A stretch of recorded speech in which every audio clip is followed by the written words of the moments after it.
and good evening, and welcome back to AI Tuesdays. My slides don't seem to be loading, so we're going to do a bit of improvisation here, or I'm just going to, introduce today without any slides. So sorry about that.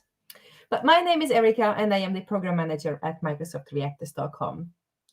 And in today's session, we are going to continue with the sixth and the last episode of the AI and machine learning track in the Championing Azure Collection series. This series has been providing an introductory overview and is perfect for those that are early in their developer career. Right now, I would show you our code of conduct, but that is basically just that we all come from different backgrounds, but we are all here to learn.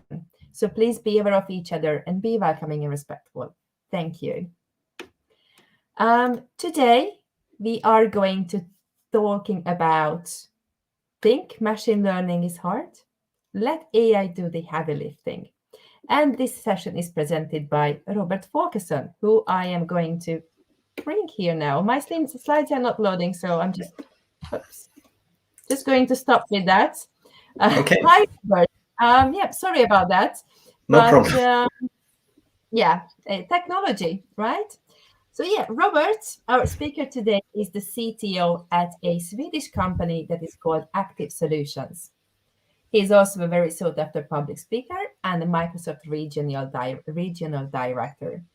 And he does very regular appearances at conferences like the Developer Summit, Tech Days, TechX, and he talks about Power BI, cloud computing, architecture, AI, and whatnot.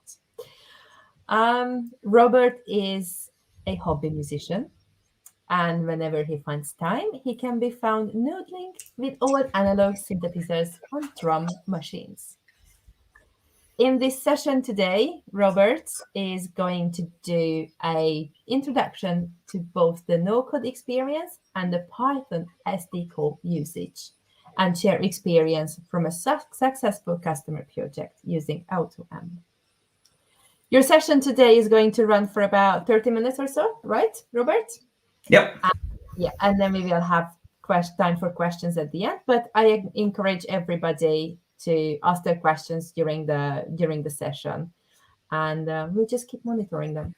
Sorry about no slides. It's just me now, but I just want to say a big thank you, Robert, for being here with us and closing this beginner track. Looking forward to listening to your session today. Okay, thank you, Erika. I'm going to put myself to the background, but I am here if I'm needed. Just give me a shout. Okay? All right, thank you. See you in half an hour. See you. So, so thank you for that introduction, Erika. So, my name is Robert Folkesson. And today I would like to talk about a customer case that I've been involved with at Active Solution. And this is coming from an angle of not really being a data scientist, even though I worked with different kinds of AI solutions for the last 10 years. So I have a bit of experience. I'm not from a data science background. So in this case, I'm going to walk you through how you can do AI and machine learning in Azure with the help of AutoML, and have the AI in Azure and the ML machine learning environment do some of the heavy lifting for you. So in our case, our customer who is who are providing services in finance, in pension funds and different kind of pension savings, came to us with a problem. We would like to know if a customer is in danger of leaving our service. And this is called customer churn. So if you haven't heard the term churn before, I'm gonna bring up a definition that I think is quite good. So what is churn? Churn is a measurement of the percentage of accounts that cancel or choose not to renew their subscription of a service. So a high churn rate can negatively impact monthly recurring revenue. That is obviously bad. And can also indicate dissatisfaction with a product or service. So our pension fund company would like to know if a customer is in danger of leaving or quitting the service and taking their money and putting it into another service. So we started working with their business analysts and trying to figure out what data did they have, what kind of features could we look for. Could this be some kind of problem that would be a time series problem, maybe, where we could have some anomaly in the time series that we could discover, and then based on that see that this customer is in danger for leaving. But we soon found out that the best thing here would probably to treat it as a classification problem. Basically, very simple binary classification problem. Will this customer leave or not based on historic facts? So with that, I'm going to jump back to the presentation and look at this process. So this is where you start with collecting the data and exploring the data. And this process, this whole process as a whole, is usually called the ML ops process. So the machine learning operation process, where much of the data scientist's job has been around collecting data, exploring data, doing the analysis, doing modeling and validation. But historically, there hasn't gone much effort into the implementation and distribution of the models, and actually doing the operations with retraining of the models and kind of putting that into a more DevOps perspective, where you have all your connected data sources fetching new data to retrain the model and then benchmark the model and see if it's better and then publish the new model. But usually, and this was also in this case, very obvious, was that almost always a lot of the time is spent in the first two phases here, collecting data and exploring data. So we were gathering data from various different data sources to try to find the different data points, the features that would be most relevant to if a customer would be in danger for churn or not. And actually, in this case, these two first parts of this process, we spent actually 70% of the work in this part. And in the rest, we spent only 30% of the work, actually doing the modeling and validation and the implementation and distribution of this. And what I'm going to talk about today is actually concerning mostly 3 and 4. So I kind of lured you into this talk saying, let the AI do the heavy lifting and take away all the work from you. It's not going to be that way. You still have to do that 70% of work with kind of gathering the data, understanding the data, working with the business analyst and the data analyst, exploring the data. But what you can get help with are point number 3 and 4 in this image, which of course can be also a big part of the process, and also takes a lot of special knowledge and understanding of machine learning and AI. So with that said, let's phrase it like this from our friend Big Data Borat on Twitter. In data science, 80% of time is spent prepare data, 20% of time is spent complaining about the need to prepare data. Yeah, that's true. So let's move on. So what can automated machine learning or AutoML do for you? So you have this data set that you picked out with what you think are the relevant data columns and the relevant features that you would need. And you have some target metric that you would like to evaluate or predict from this. So for example, will the customer quit the service or not? But you also probably have some constraints, and these constraints usually concerns time and money. So you can't just throw as much time as possible on it or as much money as possible on it. You have constraints, and whenever people are involved, it usually costs money. So when you're doing machine learning, you usually talk about this as doing experiments. So you have your fields or your features that you think would impact the target metric the most, and you select an algorithm that you think would work for training a model, and you have parameters, hyperparameters that you can tune the model with, and then you train it and you assess it, and you see that it will reach some kind of point of precision, for example, or accuracy, or whatever you use for measuring success here. And then maybe you choose a different algorithm, you tweak the parameters, you change some features, and you see that you can get an even better result with a new algorithm. And all that retraining and tweaking of features and tweaking of parameters historically has been done manually. And that takes kind of a lot of time and effort, but also it requires a lot of special knowledge.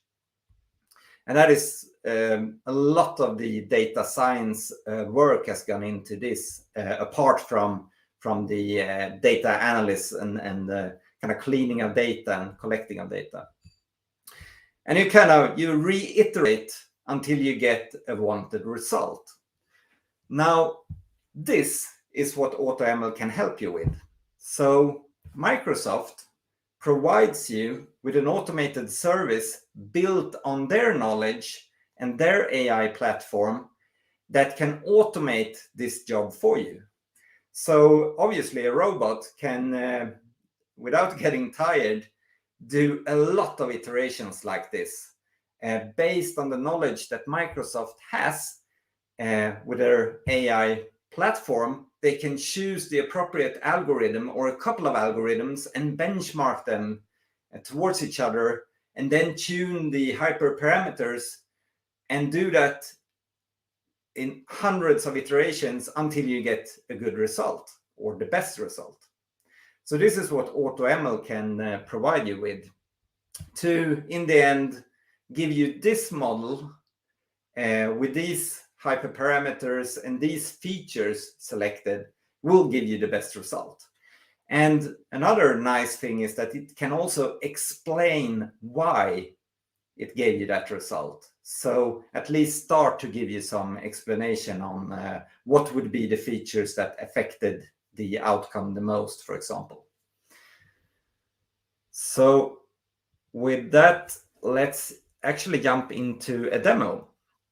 So I'm going to show you the AutoML platform.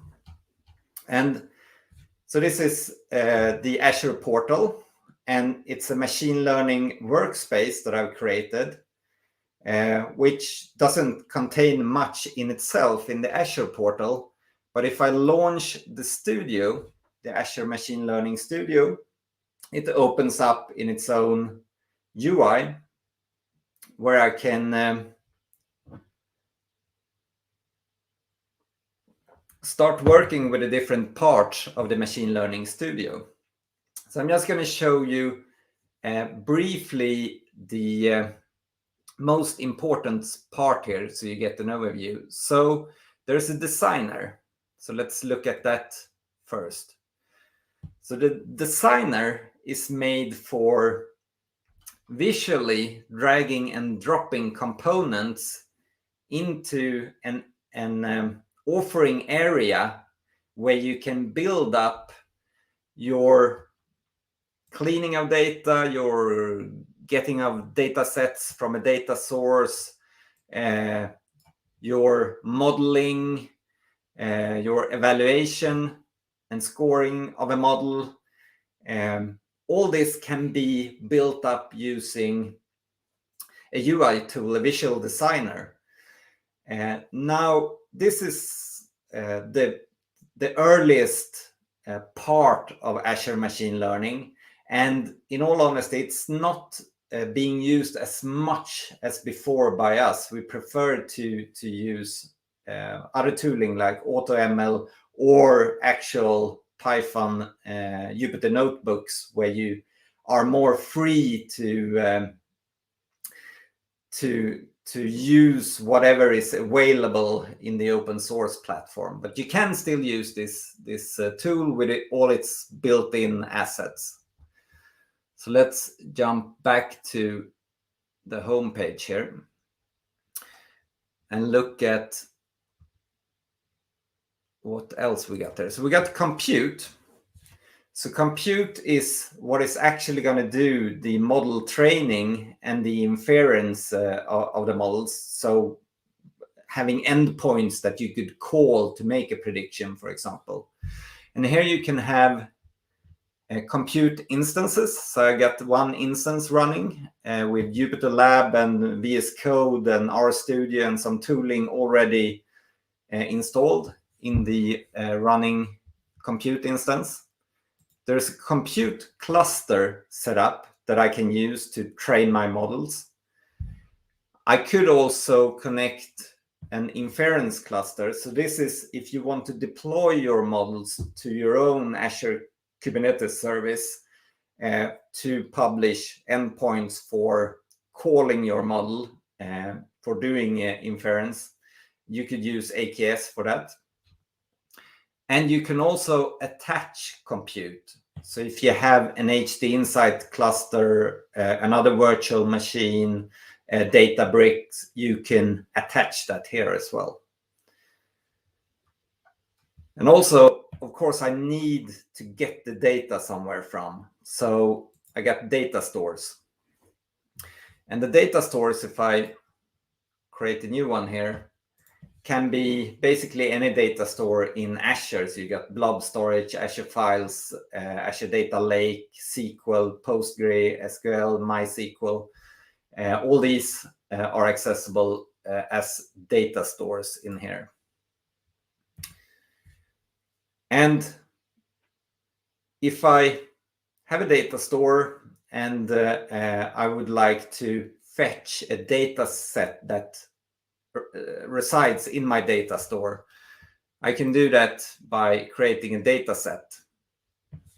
Now, in my case, I don't have the real customer data here. I have an example churn test set that I downloaded from the internet. So this is from the data store blob storage that I've created. And in my test data set, if I explore that, I have some test data from a telecom company. The data has been used also for customer churn prediction. And I got things like typical telecom data, like area code, is it an international plan, total calls per day, etc., etc. And also, I have somewhere in this data set the actual outcome. Is this a churn or not? So the Boolean, did the customer leave? So this is historic data. Did the customer leave or stay? So this I can use to train a model to try to predict if a customer based on this data would leave or stay. And an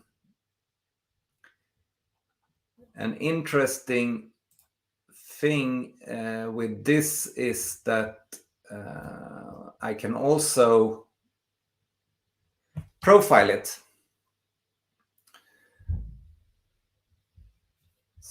So I can, let's see,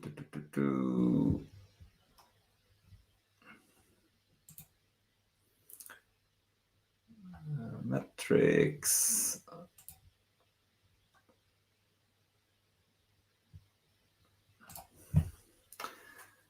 Seem to have lost my profiling. But let's skip that for now. Let's see if I can find it again.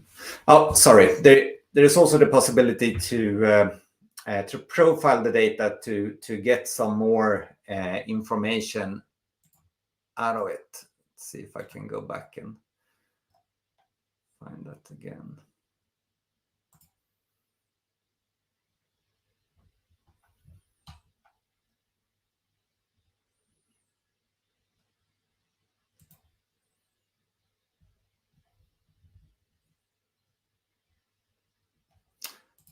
Yeah.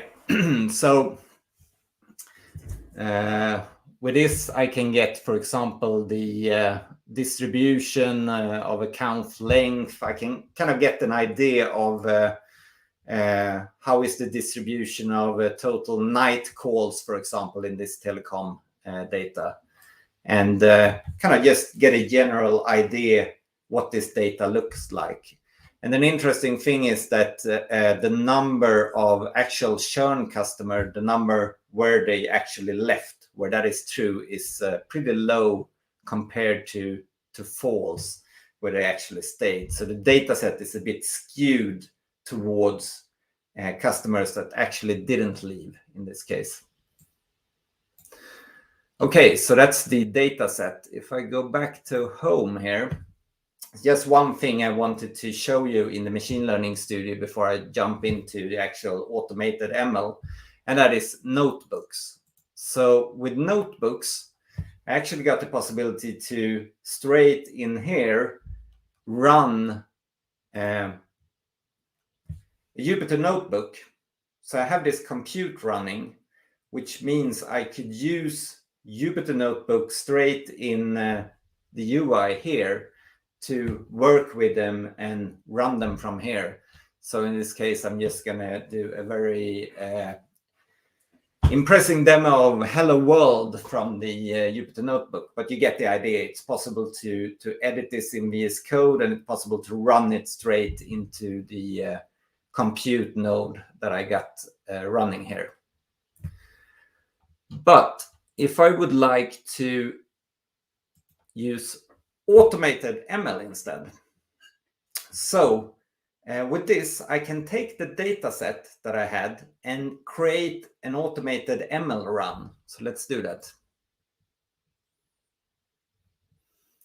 And I only have one data set available here, so let's choose that.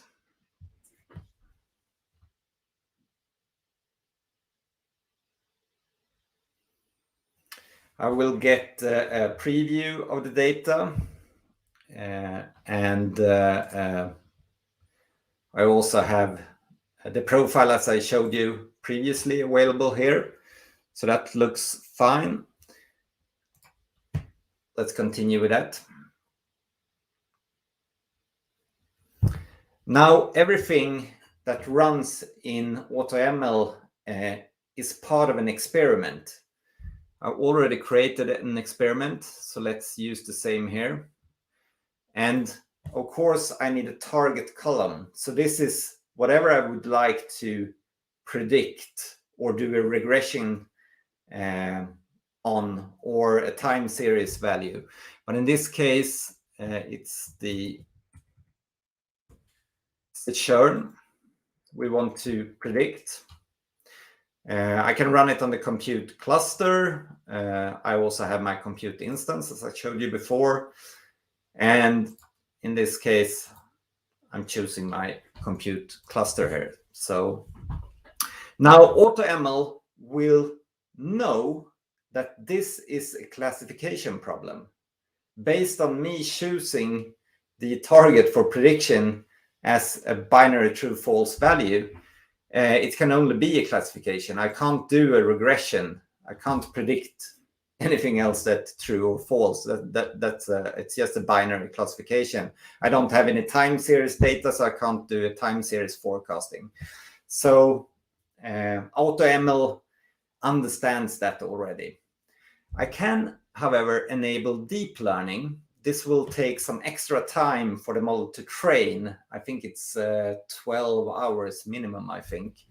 It can help, especially if you have text-based features, but you're not certain to get a better result with deep learning, with a neural network, than you are with traditional algorithm for the model. Also, I can do some basic data cleaning here and data feature typing here.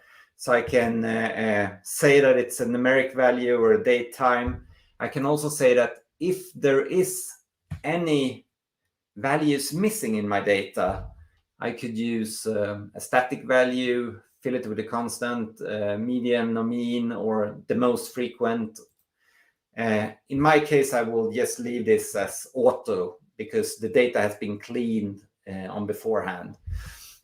And also, I will ask AutoML to do the featureization. So it will, based on its own AI logic, select the features that it thinks will work the best based on analysis of the data.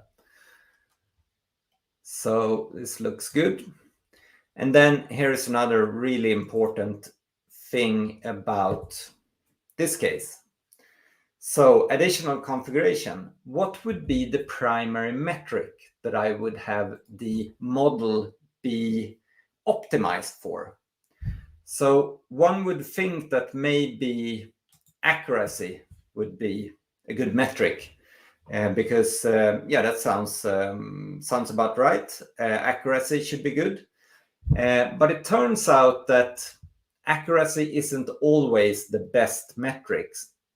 And let me go back to the slide to explain why. So accuracy might be the most intuitive measure, but it's just a ratio of correctly predicted observation to the total observations. And if I have a skewed data set that we have in our case, it could just be optimized to pick the false ones, and it would have a high accuracy, but I wouldn't actually pick up the true ones. So only when the data set is symmetric, this is a good value. And the other ones you can have is you can have precision. So how many selected items are relevant? So the true positives by the true positives plus false positives. But this kind of optimize for just picking the true ones that it thinks it's most sure about. Because if it only picks those, it will get a high precision. And in our case, we would like to get, even if we get some wrong, we would like to get as most positive as possible. And then recall is actually pretty good for that, because that is how many relevant items are selected. So how many true positives by the false negatives plus true positives. So that will give, it will give some false positives, but it will also get the most true positives. So that is what we would like to optimize for. And there is actually a pretty good, as it turns out, description of this in the Microsoft documentation. So if you go to the Microsoft documentation, you can actually see that for different kind of classification scenario, accuracy could be good for churn prediction if you have an even data set, but what's called norm macro recall will give you a better result in this case. So obviously I will not run this now because that would take a lot of time. Instead, I will just jump over to my other part of the demo, which is looking at how this could be done in a Jupyter Notebook locally. So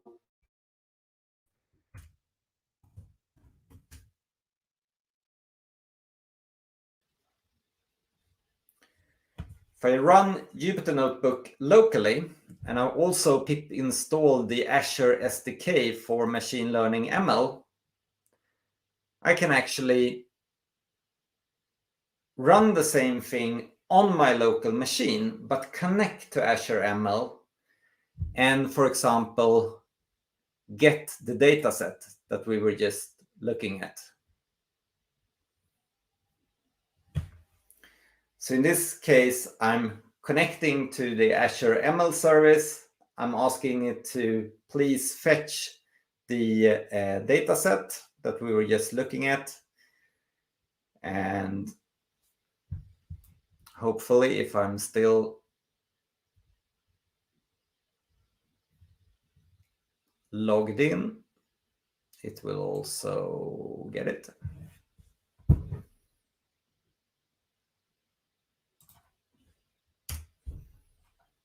Let's reload this.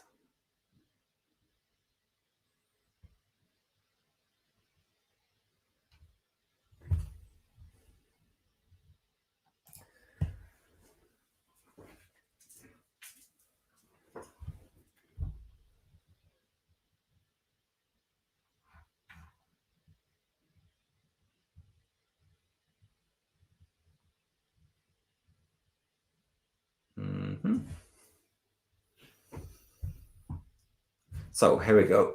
Just took some time to warm up. So this is obviously the same data set as we had before. With that, I can do all my, for example, statistic analysis on-prem on my own machine.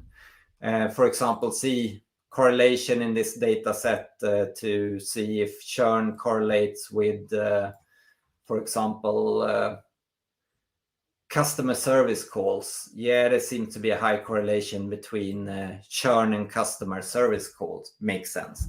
But then I can work with the data set here, and then I can set it up to run either on a cluster, or I could set it up to run locally. So I can configure it to run a classification with a norm macro recall on that training data set and with my churn label as the label column and do cross-validation, etc. And then when it's ready locally, I can upload the result to Azure ML. So I'm not going to run this. Obviously, it will take 60 minutes to run just to train the model. But just to finish this off, I will jump back here. And instead of running it through the UI or through Jupyter Notebook locally, I will just show you an experiment that already ran. And then I think we're out of time for demo. So let's look at the latest one here.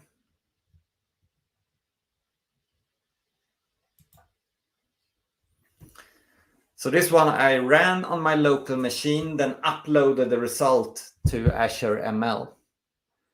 And if I look at the models,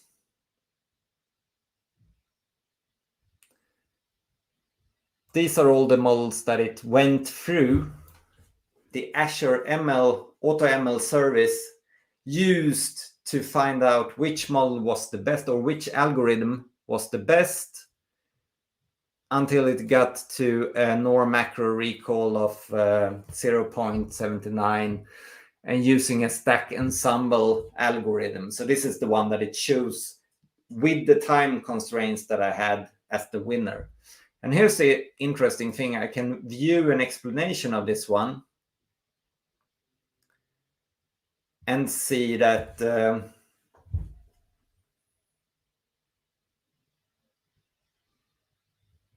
actually why.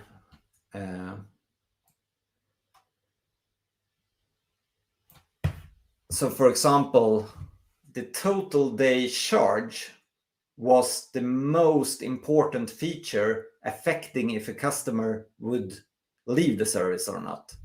And then was the actual number of customer service call, international plan, total charge, etc. And so this is a really good way of kind of diving into what are the actual features affecting a certain result. And also I could look at metrics.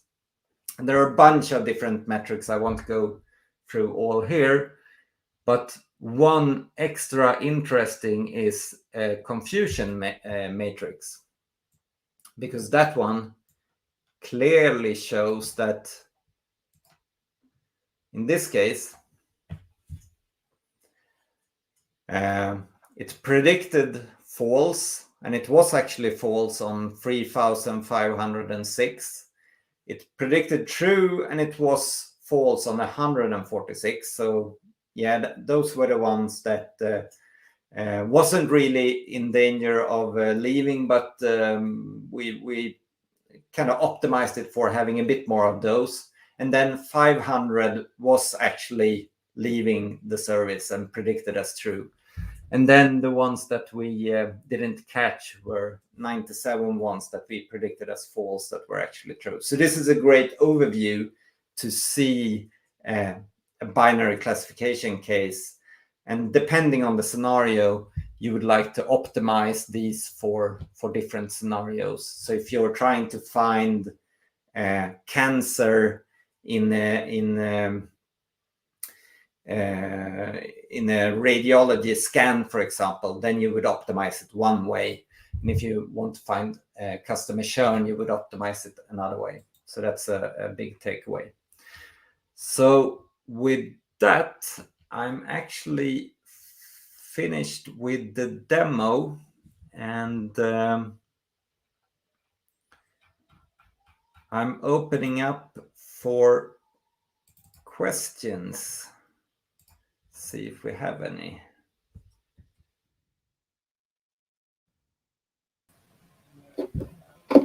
Thank you, Robert. Thank you for that session. So guys, if you have any questions, ask them now. And yeah, Robert is waiting for your questions to answer. Yeah, when it comes to, my computer is, I don't know, not loading my slides, but this had been the last session of the beginner content of the Championing Azure AI and Machine Learning series. Now we're going to take a little break, 1 week, and then we are going to be back in the 8th of March with another 3 episodes, actually. And then we are going to be talking about, neural networks and synthetic data and evolutionary learning are going to be the 3 topics, which can be found soon on the meetup groups that you are joining in from. So keep an eye out. And the next season 2 is going to be intermediate content, and season 3, which is going to be in April, is advanced content. So thank you so much for so far being with us in this journey. And any questions? We don't have any questions. Yeah, then you must have been very clear. Okay. So I got one question here from Rocky. So what languages are preferable in machine learning other than Python? So I would say Python might be the most important one, or I would say this. So that's definitely one that you should be focusing on. Also, R is supported in the Microsoft machine learning environment and the big language. I do still believe that Python is much more important. And apart from that, I think if you don't know actually something like C# could be interesting to spend some time with, to start kind of putting it all together into a solution with the integration and the retraining and publishing endpoints for inference, and doing kind of the automation stuff that you would do to get this whole this whole ML op process together. So it's not directly connected to machine learning, but it's something that you probably would want to look at for bringing it all together and putting it into production. But Python absolutely is the most important one, I would say. Thank you. We have no more questions for now. Yeah, they always come after we end the broadcast. Actually, or yeah, they often do. Sometimes people join a bit later in, and then it takes time for them, to catch up till the end. Yeah. Yeah. No problem. That's what happens when it's live stream, But yeah, so I just want to say a big thank you, Robert, for being with us this evening and closing this series, or this season, not the series, but this season. And I wish you a great evening, and I hope to see you soon again at another session. All right. Thank you very much. Thank you so much. Bye. Bye-bye. Thank you guys for being with us today, and I'm looking forward to having you with us in season 2 as well. Yeah, keep an eye out in your meetup, and I see you soon. Thank you. See you.